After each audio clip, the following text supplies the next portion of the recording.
It's October 26th. Found this spot this morning because there's trucks all over on this public land down here where I'm hunting. I walked in here quick because I think water is going to be a big part of this because it's going to be pretty hot.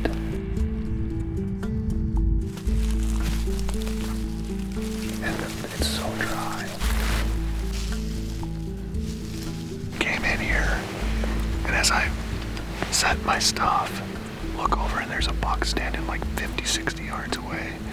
2.5-year-old 8-pointer, like nice deer. I'm almost ready to come up and I hear another one coming down at like a 130 runs down the hill. Just get a second look. While we're just standing here, I'm just standing there. And we almost got away with it with those 2 bucks right there, but they either winded us or heard us. But I mean, how much more Iowa can you get than you're on public land and you have 2 great bucks come in while you're setting a stand? Now I'm just like on pins and needles here because this is better than I thought.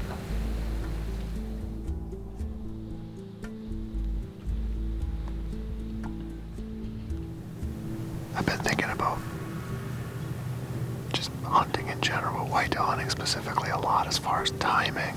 And man, if I'd have got here 15 minutes earlier, or those bucks would have been 15 minutes late, my hunt might have been a couple minutes long. I don't really want that. But now I haven't seen anything, and it's getting down to about 40 minutes left before legal shooting light ends. But I'm already like, did I blow it? I don't think so, but a little part of me is wondering.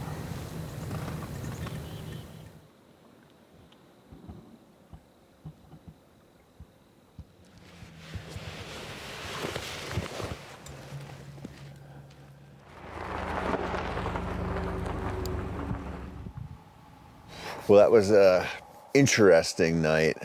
Had those couple bucks roll in, right getting set up. I'm going right back there in the morning. Wind's supposed to be the same. I think it's going to be even better in the morning. I think there's going to be more activity in there. But I think it's going to be, I think that's a pretty good spot. Like I think I kind of lucked into it because it's my backup to my backup. But I'm pretty optimistic for tomorrow, but I'm going to leave really early because it's dead calm out. And I'm gonna make a ton of noise going in there. But I think it's gonna pay off.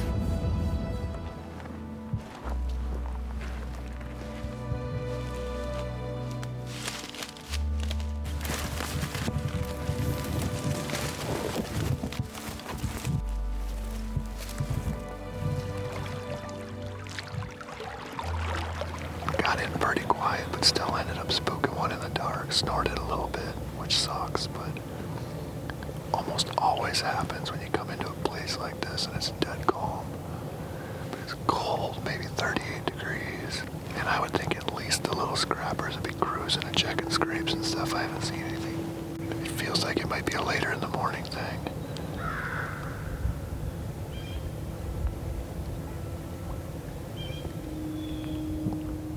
It's like 9:30. I'm really cold. I looked at the forecast this morning and I knew it was going to be like the 30s, but I didn't realize I was going to be sitting in a shadow all morning. It took that sun forever to get out. It's been weirdly dead. Very few songbirds, very few squirrels, no deer. I'm going to give it another hour and a half, and then I'm gonna go look. I've been staring at onyx for a while, trying to figure out what I'm missing here. And I think I'm either missing this river crossing over here, or there's like a bench, kind of funnel, pinch point type thing across the river up here a little ways that I want to take a look at, because I scouted it in turkey season, and there was a lot of buck sign over there.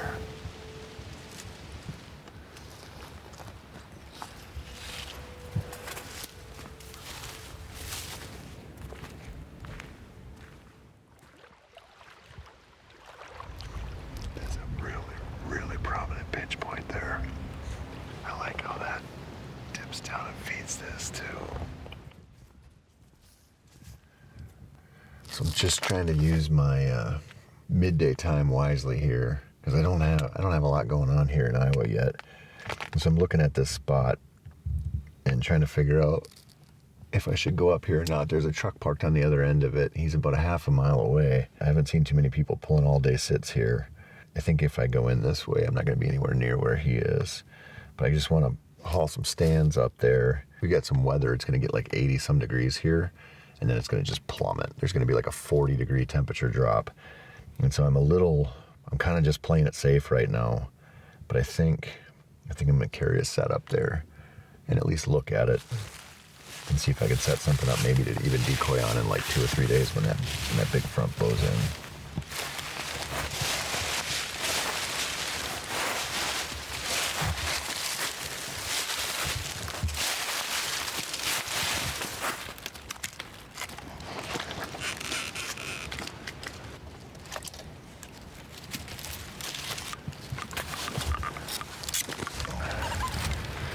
Public land can be so frustrating. Snuck in here, like trying to be super quiet.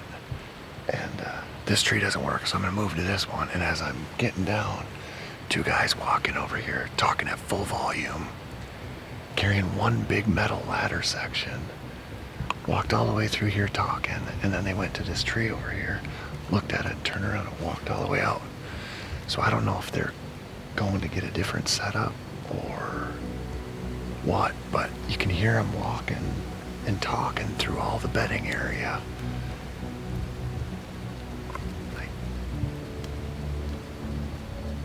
I don't know. I mean, there's obviously a lot more pressure in this spot than I thought. I don't know if I want to set up here or not.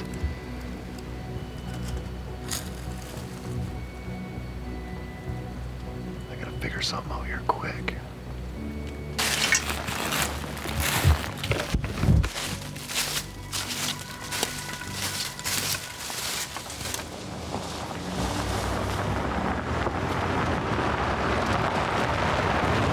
So I'm scramble mode here. I'm trying not to totally lose my shit. So what I'm gonna do is, I went in and looked at this river crossing last night where those bucks that walked in on me were headed. And I think I heard deer cross there last night. It's just far enough away where I wasn't sure.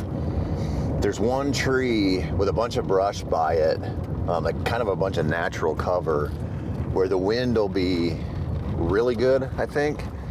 And I can tuck in there, and it's like maybe 25 yards from where it looks like a lot of deer pop down to the river there and cross.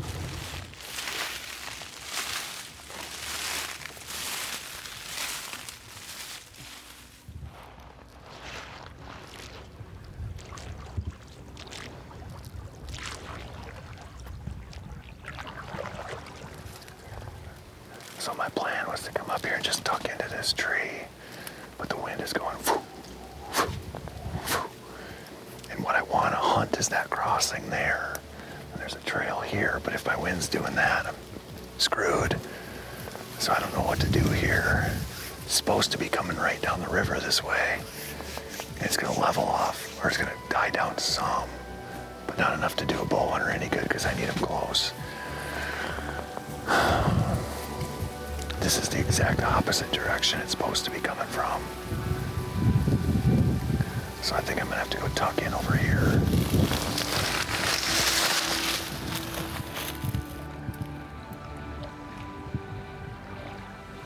This is a, like, Tony Peterson special here. It came in here, had a plan. I've had about 7 plans today that have all went to shit. I keep thinking that buck that came in as soon as I was setting up last night ran to the river bottom, started browsing, just like eating. And when you're in these woods, they're very bare, like very old growth deciduous forest. But these river bottoms have a different level of greenery. And you've got these willows and these bedding patches. And I'm seeing so much hunting pressure that I'm kind of trying to hunt on memories from the last time I drew here. And it's a bad idea. And so now I'm sitting for this one crossing where those bucks were headed last night is here. But if they show up, they should be about 25 yards away on the ground there. And it's gonna be chaos. Unless they come from the other side of the river.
guy just a little stepped on me. Amazing that little buck comes down, no clue. And that tiny little fawn hops down and is like, a couple of assholes sitting right there. I'm starting to feel it now. So it's about, I don't know, 10:30, 11 o'clock. Just watched a squirrel swim across the river. I've never seen that before. I keep thinking, our ancestors, they had the water hole thing figured out. There's crazy archaeological sites around, like historic water holes. And I find myself just drawn to rivers and ponds and whatever else. It's like every animal's got to come there and drink. And this setup is right. And it's going to be in the 70s today. It's going to be 80s tomorrow. I'm going to put that decoy out like she's walking down to take a drink. So any buck that looks down here is going to see that deer out on that riverbank. I'm starting to get some real confidence in this spot. Seen multiple critters. Really good encounter with that little scrapper this morning, chasing around. Scrapper across the river last night. I think in the next day and a half, I'll have somebody come in and sniff the butt of that decoy, and it's going to be cool as hell.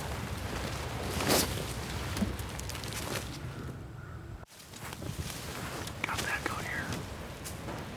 3 hours ago, I suppose, it's about 4 o'clock. Sun was blaring. It was hot. But the conditions have changed a little bit. This is the first overcast day in a while. It feels a little bucky. I feel like I've got a buck and some does over in this next little river flat by the way the tracks were this morning. I got the trap set here with this decoy out. The only thing I need is this wind to get right again. Same thing happened yesterday where it was back and forth. It's starting to feel like I'm hunting the mountains where you get that, a couple different morning and evening shifts where it's like it gets real wonky for a while and then it levels off once it starts to cool off. I'm thinking if any of those does were getting chased this morning, which they were, they gotta be pretty thirsty. It's pretty warm. And I don't know, I think we're gonna have some kind of visitor. I'm really curious to see if we get a buck to come in what he does with this decoy. Because this is sort of an unconventional setup, but I think it's gonna work.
Holy shit.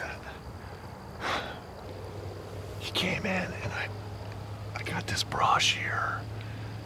And as soon as I shot, I don't know what I clipped, one of these things, and that arrow just went right into his guts, just like. I'm so disappointed in myself. I mean, he's gonna die from that, but that was a terrible shot. You get that's not like an Iowa giant, but it's a great buck on public land, and he just did what I wanted, and I just feel like a total jackass.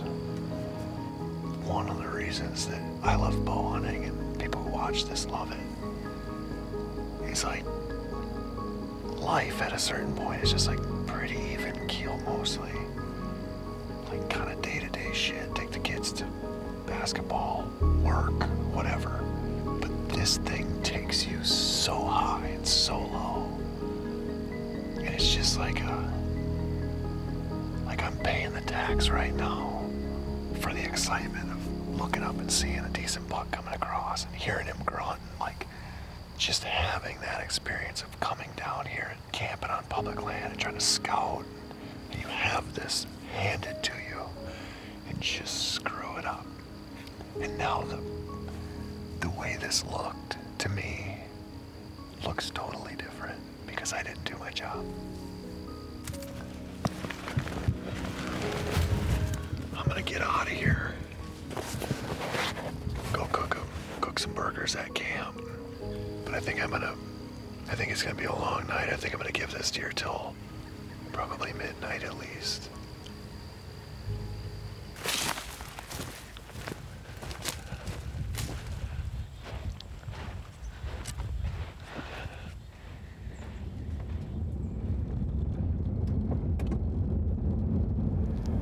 So it's like 12:15 a.m., October 29th. Hit that buck tonight bad. I don't want to leave him overnight if I don't have to, because it's staying pretty warm tonight.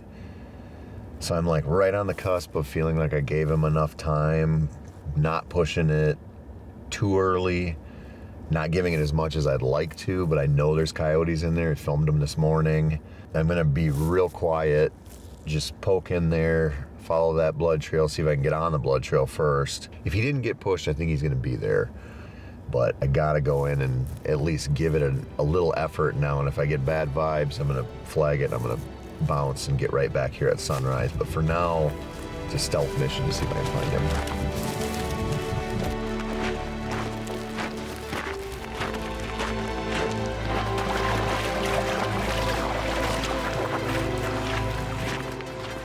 So he stopped here and made a decision. He wanted to shoot.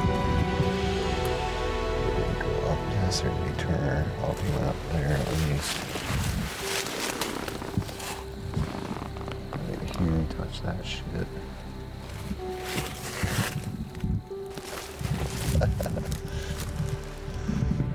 Better than a doornail. Holy crap. Terrible shot. Got a lot more than I thought though. I mean, look, he died walking. You know? So this deer's been dead a while. Died on his feet, 170 yards from where I shot him. And I'm just really curious because the entrance is not good. We saw that, but on the film you could see the arrow got a lot more penetration than it looked like when he was running away. It kind of kicked out. I see that a lot on film. And I would have told you there's no way this buck has a hole in the opposite side of his body, but on the blood trail, there's blood on both sides. And so from that film, it looked like there was about 8 inches of penetration, but I'm gonna flip this deer over, and I'm guessing there's gonna be a hole on the opposite side somewhere. Well, it got through a little ways anyway. So that's nuts. Because when you know, my impression after the shot was terrible penetration. Obviously the point of impact was no bueno. My idea of what happened, the performance was so much worse than what it actually was. And sometimes we go out and blood trail on the idea that it's like not gonna work out, or I know what I saw, we're not gonna find him. And you know, sometimes you find him 0.1 miles away after 8 minutes of blood trailing. Sometimes you think you smoke them, and you go out there, and it's like a 2-day grid search, and you don't find them. My point is, you just don't freaking know until you walk it out. And I'm like, just very happy that this wasn't like a super long sufferfest for him. I don't think it was not good, but just this pretty little 8-pointer came into the decoys, and I don't want to make that shot. But it worked out okay, I guess. It's just weird. I'm in a weird place with it right now. But I also have to get him gutted, get him drug out to the truck, and get back to bed, hopefully by like 3 or 4 this morning. So I'm gonna get working on that.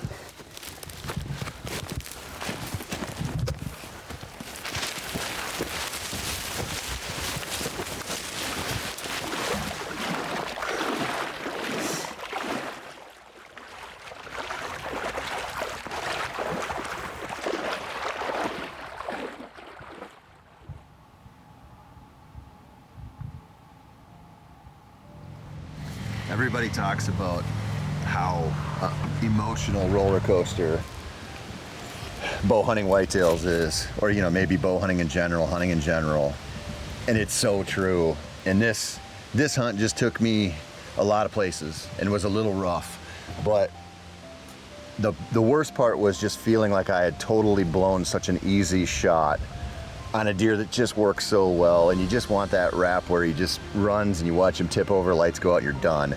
I didn't get that, but it worked out way better than I thought. That arrow looked like not good on film, but it was so much more damaging, made it so much farther up into the chest cavity. I had an exit wound behind the shoulder, which I would have bet no way. And I just think I've been doing this since I was 12, and I keep learning and I keep seeing new stuff, like a coyote acting like a little dog or a squirrel swimming across the stream that I've never seen.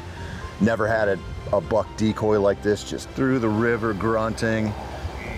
And it's just what keeps you coming back, even though it kicks you right in the nuts so often. But it just works out enough and gives you something to keep coming back. So I feel like mentally I pay the tax when things go wrong and I screw up, or they win me, or somebody's in my spot.